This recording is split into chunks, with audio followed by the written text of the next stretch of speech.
Baik, bismillahirrahmanirrahim. Assalamualaikum warahmatullahi wabarakatuh.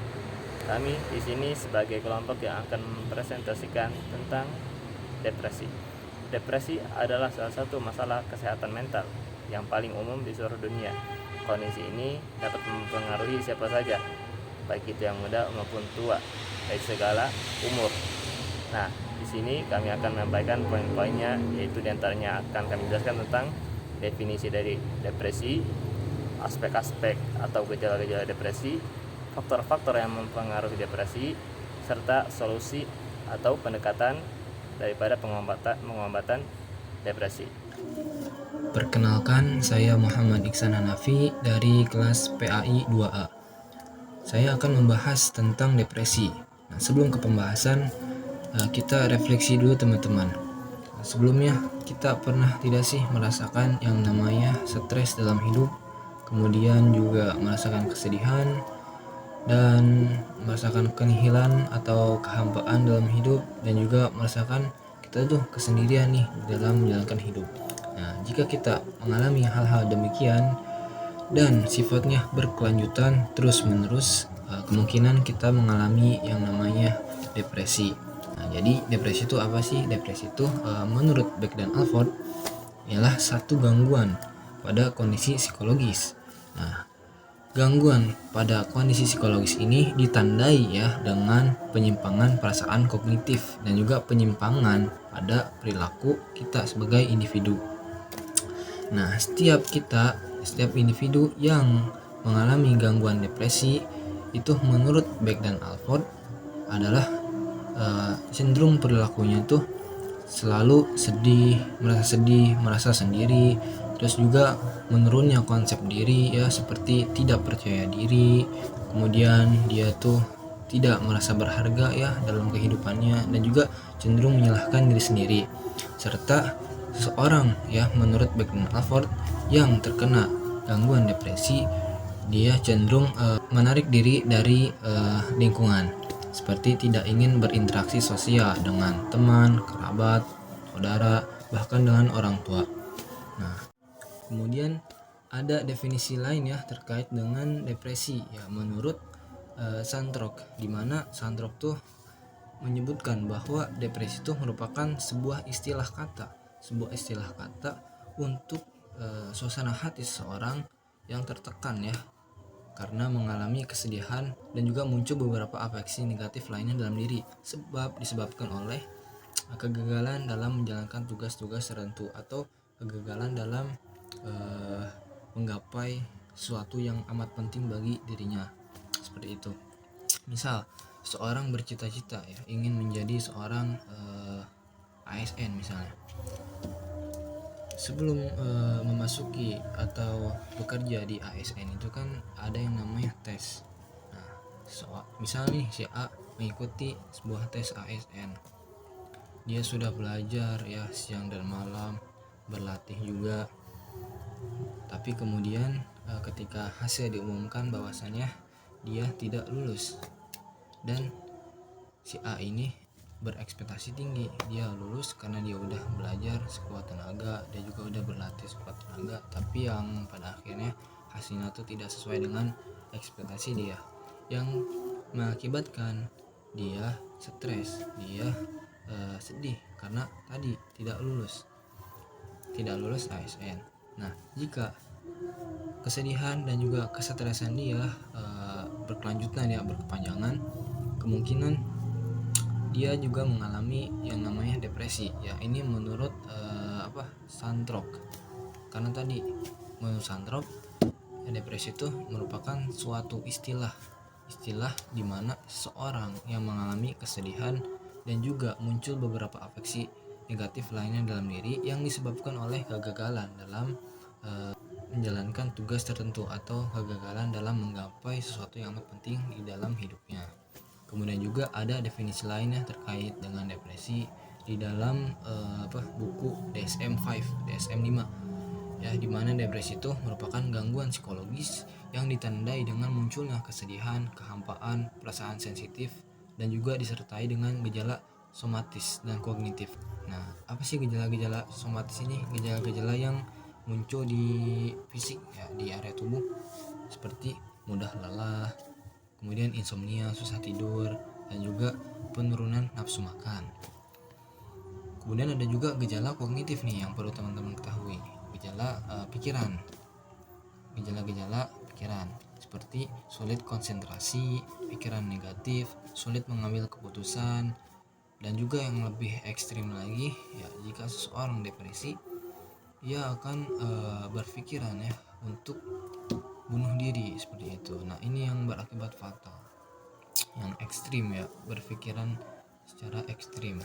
Nah, maka dari itu kita akan membahas ya terkait dengan solusi untuk masalah depresi ini, karena ya depresi itu suatu masalah yang memang amat butuh penanganan khusus dan butuh penanganan yang juga serius ya, karena jika dibiarkan dan si pengidap depresi ini terus menerus ya depresi ya, kemungkinan tadi dia berpikiran ekstrim untuk bunuh diri gitu ya. Maka dari itu kita akan membahas terkait dengan solusi yang akan dibahas oleh teman saya di slide selanjutnya. Kenalkan, nama saya Rifka Nur Alfia Zahra. Di sini saya akan mempresentasikan atau membahas tentang aspek-aspek atau gejala depresi. Aspek atau gejala depresi menurut Beck dan Alford ya ada 6, yaitu yang pertama adalah aspek emosi. Individu yang mengalami depresi akan mengalami perubahan perasaan atau suasana hati. Selain itu, individu juga memiliki perilaku secara langsung menunjukkan perasaannya tersebut. Beberapa perubahan emosi yang mungkin dialami oleh individu mengalami gangguan depresi, yaitu perasaan sedih, perasaan negatif terhadap diri sendiri, perasaan tidak puas, hilangnya ketelatenan emosional dengan orang lain, meningkatkan intensitas menangis, serta hilangnya rasa humor. Aspek yang kedua yaitu aspek kognitif. Individu yang memiliki gangguan depresi juga menunjukkan gejala adanya distorsi kognitif atau kesalahan berpikir terhadap diri sendiri, pengalaman, serta masa depan. Individu dengan gangguan depresi memiliki harga diri yang rendah, pesimisme, menyalahkan diri sendiri, kesulitan dalam mengambil keputusan, serta kesalahan dalam menilai penampilan fisik. Yang ketiga adalah aspek emosi. Individu dengan gangguan depresi memiliki tingkat motivasi rendah. Hal tersebut dapat dilihat dari perilaku yang dapat menunjukkan tingkat motivasi individu. Individu yang mengalami gangguan depresi dapat ditandai dengan tidak munculnya keinginan untuk keluar dari rutinitas, keinginan untuk bunuh diri, serta bergantung pada orang lain. Aspek yang keempat yaitu aspek fisik. Individu yang mengalami depresi akan menunjukkan gejala-gejala berhubungan dengan fisik dan perilaku alamiah. Individu dengan gangguan depresi dapat mengalami gangguan tidur, hilangnya nafsu makan, hilangnya gairah seksual, dan mudah lelah. Aspek yang kelima adalah delusi. Individu yang mengalami gangguan depresi juga dapat ditandai dengan munculnya delusi atau distorsi kognitif mengenai dirinya sendiri maupun dengan berhubungan dengan orang lain. Ada beberapa kategori delusi seperti delusi bahwa dirinya tidak berharga, penuh dosa, kenihilan, somatik, serta kemiskinan. Aspek yang keenam adalah halusinasi. Halusinasi juga terkadang muncul sebagai salah satu gejala individu yang mengalami gangguan depresi. Individu akan melihat, mendengar, ataupun merasakan sesuatu yang sebenarnya tidak ada atau tidak terjadi. DSM-V juga merumuskan aspek-aspek depresi menjadi 3, yaitu afektif.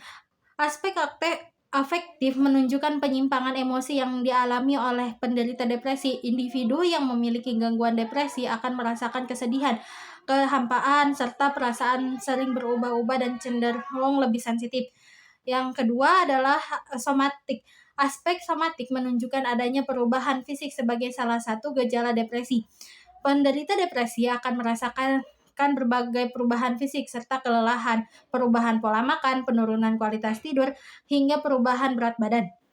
Yang ketiga, kognitif. Aspek kognitif menunjukkan adanya perubahan secara pandang atau kesalahan berpikir pada penderita depresi. Individu yang memiliki gangguan depresi akan memiliki pikiran bahwa dirinya tidak berguna, kesulitan untuk berkonsentrasi, hingga munculnya pemikiran untuk bunuh. Perkenalkan, nama saya Zafaiza, dan di sini saya akan menjelaskan faktor-faktor yang mempengaruhi depresi. Terdapat beberapa faktor yang dapat mempengaruhi depresi menurut Blazer, yaitu yang pertama, usia. Kemunculan gejala depresi lebih sering terjadi pada rentang usia remaja hingga usia dewasa muda. Kemunculan gejala depresi pada remaja sering dikaitkan dengan pubertas yang terjadi pada fase perkembangan ini.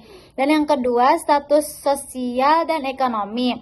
Individu yang memiliki tingkat sosial ekonomi yang rendah akan lebih rentan terhadap kecenderungan depresi. Dan yang ketiga, status pernikahan. Status pernikahan juga menjadi salah satu faktor kerentanan terhadap timbulnya gejala depresi. Dan yang keempat, jenis kelamin. Perempuan dianggap lebih rentan mengalami depresi dibandingkan laki-laki, disebabkan karena tingkat stres perempuan yang lebih tinggi dibandingkan laki-laki, serta perbedaan hormon dalam tubuh. Dan faktor-faktor yang mempengaruhi depresi. Roder, Seeley, Klein, dan Gottlieb juga berpendapat bahwa ada beberapa faktor yang mempengaruhi depresi. Yang pertama, faktor keturunan. Individu yang lahir dari orang tua yang mengalami depresi cenderung yang lebih rentan terhadap depresi. Dan yang kedua, konflik dengan orang tua. Konflik dengan orang tua dapat meningkatkan kerentanan seorang individu yang mengalami gangguan depresi. Dan yang ketiga, jenis kelamin. Individu dengan jenis kelamin perempuan cenderung lebih rentan mengalami depresi dibandingkan dengan laki-laki. Kondisi biologis perempuan yang menghasilkan hormon tertentu membuatnya lebih sensitif jika dibandingkan dengan laki-laki. Saya akan meneruskan presentasi kelompok saya yang berjudul depresi. Nah, di sini saya akan melanjutkan pada bagian solusi atau pendekatan pengobatan depresi. Nah, jadi pengobatan depresi ini memerlukan sebuah pendekatan ya. Sebagai solusi ini membutuhkan pendekatan yang komprehensif karena penyebabnya dan gejala-gejala depresi itu sangat luas ya, semuanya sangat luas. Nah, dan sangat kompleks. Nah, beliau ada beberapa solusi atau pendekatan yang umum digunakan di zaman sekarang ini. Nah, yang bagian pertama ada psikoterapi atau terapi bicara. Nah, psikoterapi ini bermaksudkan bahwa si pasien sini diobati oleh seorang konselor atau psikoter dengan melakukan terapi secara verbal. Terapi secara verbal seperti didalami terkait masalah pribadinya, lalu diberikan solusi untuk masalah tersebut dan lain sebagainya. Nah, yang pertama sini ada namanya cognitive behavioral therapy. Nah, yang terapi yang pertama ini adalah terapi yang membantu mengenali masalah-masalah atau gejala-gejala atau kondisi psikologis sang pasien atau sang klien ya. Nah, dikenalilah ada masalah apa dalam pikirannya, lalu dicarikan solusi ataupun diberi nasihat-nasihat oleh si konselor sini. Nah, cognitive behavioral therapy ini membantu mengidentifikasi dan mengubah pola pikir negatif. Nah, yang jika ditemukan sebuah pola pikir yang negatif, maka diubahlah kepada yang positif dengan bantuan sang konselor. Nah, CBT ini efektif untuk depresi ringan hingga sedang. Nah, yang kedua ada interpersonal therapy atau IPT. Nah, IPT ini masih kurang lebih mirip dengan CBT yang pertama tadi. Bedanya kalau yang IPT di sini sang pasien di sini diobati dengan meneliti hubungan sosial pasien dengan orang lain. Nah, karena depresi itu bisa disebabkan oleh sebuah kondisi hubungan ya sosiologis dengan orang lain ya yang bisa menyebabkan depresi tersebut, sehingga dicarilah masalah apa yang dia miliki dan kemudian dicarikan solusinya. Nah, interpersonal therapy ini fokus pada hubungan sosial dan masalah interpersonal dengan orang lain. Nah, yang kedua ini cocok dengan pasien jika depresi itu dipicu atau disebabkan oleh konflik atau kondisi dengan orang lain, kondisi hubungan dengan orang lain. Nah, ketiga ada psikodinamik. Nah, psikodinamik ini berfokuskan untuk mempelajari ya masa lampau sang pasien, masa lalu sang pasien. Nah, yaitu dengan cara menyelidiki akan masalah psikologis yang lebih mendalam. Nah, fokusnya pada seperti yaitu pengalaman masa kecil sang pasien atau mungkin pada konflik di alam bawah sadarnya. Nah, yang kedua ada pengobatan secara farmakologis atau secara obat-obatan ya. Nah, dalam hal ini adalah obat antidepresan. Nah, metode ini biasanya digunakan untuk depresi sedang hingga berat. Nah, jika tadi dengan terapi tidak memungkinkan untuk penyakit psikologis yang lebih berat, maka dipilihlah cara ini, farmakologis. Nah, yang pertama ada contohnya SSRI, yaitu Selective Serotonin Reuptake Inhibitors. Ya, contohnya ada seperti fluoxetine dan sertraline. Kedua ada SNRI atau Serotonin Norepinephrine Reuptake Inhibitors. Contohnya ada venlafaxine dan duloxetine. Yang ketiga ada tricyclic antidepressants atau TCA dan MAOI. Nah, yang ketiga ini memang sudah jarang digunakan ya karena efek sampingnya lebih banyak. Nah, yang lebih sering digunakan ada yang atas tadi yaitu SSRI, SNRI dan tricyclic antidepressant atau TCA dan MAOI itu digunakan jika mungkin sang pasien itu tidak cocok dengan SSRI. Oke. Nah, ketiga obat-obatan ini harus disertai dengan resep dokter atau resep sang eh, psikiater atau konselor. Nah, harus dan diawasi juga oleh dokter serta efeknya biar bisa terasa setelah 2 sampai 4 minggu ke depan. Jadi ya angka panjang gitu ya. Nah, ketiga adalah dari perubahan pola gaya hidup. Nah, yang ketiga ini solusi yang bergantung kepada sang pasien itu sendiri. Apakah dia ingin berubah atau tidak gitu kan. Nah, dari solusi yang sini tuh berfokuskan kepada perubahan pola gaya hidup, yaitu bagaimana si pasien tersebut bisa menyesuaikan ya, yaitu contohnya dengan olahraga rutin, lalu tidur yang cukup, nutrisi yang seimbang, hingga mengurangi alkohol dan zat adiktif. Yang keempat ada dukungan sosial. Nah, dukungan sosial bisa berupa dukungan dari orang-orang terdekat seperti ada keluarga, kerabat, teman-teman, ataupun yang lain sebagainya ya. Jadi, jika jalur terapi dan obat-obatan tadi belum berhasil, maka bisa dicoba ya dengan dukungan sosial sini. Nah, dukungan sosial ini bisa dengan membangun hubungan yang positif dengan keluarga dan teman, yaitu bergabung. Lalu kedua bergabung dalam kelompok dukungan atau support group. Lalu ada konseling keluarga atau pasangan jika relevan, jika memungkinkan. Nah, yang kelima ada pendekatan tambahan atau alternatif ya. Nah, beberapa alternatif cukup bisa digunakan seperti yang pertama ada terapi seni, musik atau hewan. Nah, seni, musik atau hewan itu bisa benar-benar mengobati depresi ya, teman-teman. Gitu. Untuk ekspresi emosional yang tidak bisa disampaikan secara verbal. Nah, kedua ada mindfulness dan meditasi. Lalu ada terapi cahaya untuk seasonal affective disorder. Lalu ada stimulasi otak seperti ECT atau electroconvulsive therapy atau RTMS atau repetitive transcranial magnetic stimulation jika kasusnya berat dan tidak responsif terhadap obat. Nah, lalu evaluasi penyebab medis. Nah, jadi beberapa kondisi medis itu bisa meniru atau memperburuk depresi. Jadi bukan cuma sebuah kondisi psikologis saja semuanya. Depresi pun bisa disebabkan oleh kondisi medis, yaitu kondisi tubuh ya. Nah, beberapa diantaranya yaitu bisa karena hipotiroidisme, lalu ada gangguan hormonal dan kekurangan nutrisi. Jadi hipotiroidisme dan kemudian ada hormon pun bisa mempengaruhi depresi atau menyebabkan depresi, atau mungkin bukan menyebabkan ya, lebih tepatnya memperburuk atau membantu gitu ya, karena pasti sebab utamanya adalah secara psikologis. Nah, yang terakhir ada kekurangan nutrisi. Nah, penting dilakukan pemeriksaan medis untuk menyeluruh untuk menyingkirkan penyebab biologis lainnya. Oke, catatan penting. Yang pertama adalah bahwa konsultasi profesional sangat penting. Diagnosis dan pengobatan yang tepat hanya bisa diberikan oleh dokter atau psikiater. Jadi teman-teman jangan coba-coba untuk mengobati diri sendiri kalau kalian tidak tahu bagaimana yang sebaiknya dilakukan gitu ya, karena penyakit depresi ini bukan penyakit sembarangan.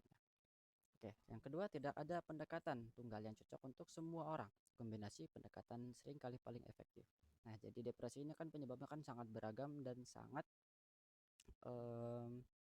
ini ya fleksibel ya. Maksudnya bukan fleksibel juga sih, bahwa penyebabnya ini sangat beragam dan sangat bervariatif antara orang. Jadi semua orang tentu saja beda solusinya, gejalanya pun beda gitu.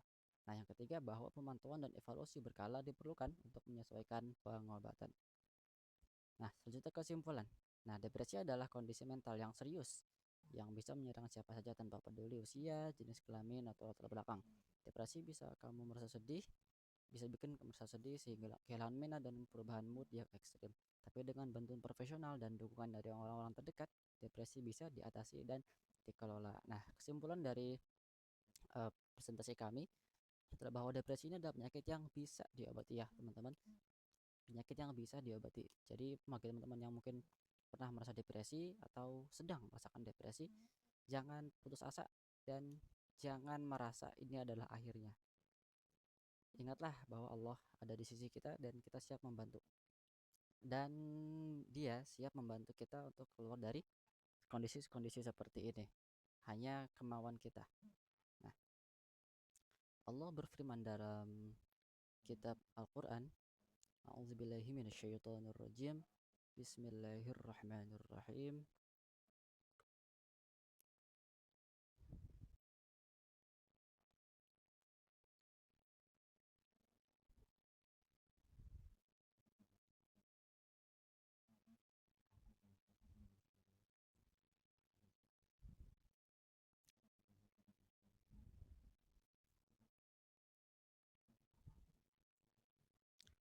Alladzina amanu wa tatma'innu qulubuhum bidzikrillah.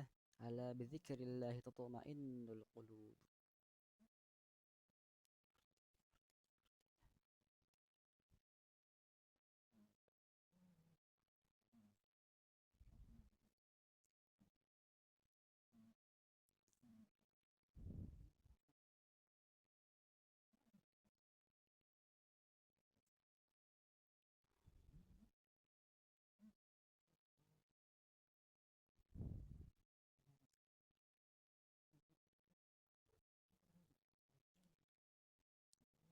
Yaitu orang-orang yang beriman dan hati mereka menjadi tentram dengan mengingat Allah. Ingatlah, hanya dengan mengingat Allah hati menjadi tentram. Quran Surah Ar-Ra'd ayat 28. Nah, oleh karena itu teman-teman semuanya, marilah kita sama-sama tetap mengingat Allah Subhanahu wa taala, karena walau bagaimanapun beliaulah dialah yang membolak-balikan hati. Yang seseorang yang kondisi awalnya dia itu baik-baik saja, sehat walafiat, bisa saja Allah putar balikan menjadi kondisi depresi atau bahkan yang lain sebagainya dengan hanya satu perkataan saja, kun fayakun. Alhamdulillahirrahmanirrahim. Mohon maaf atas segala kekurangan dan kekhilafan. Billahi taufiq wal hidayah. Wassalamualaikum warahmatullahi wabarakatuh.